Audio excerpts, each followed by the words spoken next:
并且找北京冬季奥运竞速处变歌手黄玉婷。想要到官方的迷众团已经关起来，微博也开掉了。不过开放受访者相关的言论已经删除。文章的日期听日2月7日。我不晓得他 FB 关掉了啊。我们是会在这1-2个礼拜之内，奥会还有这个华顿协会来讨论这个议题。黄玉婷在东京奥运前，将这个申请中国队后的影片上通过 IG 引起争议。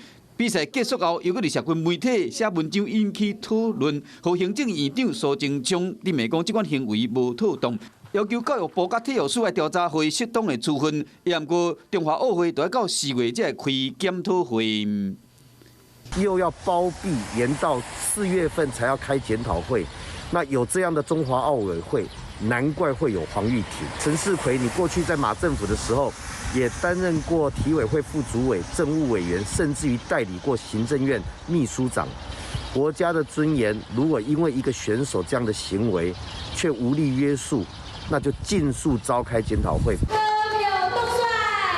2012年，马挺蔡英文竞选总统，即马黄玉婷引起的争议有够多，伫体坛甲政坛的风波也未散。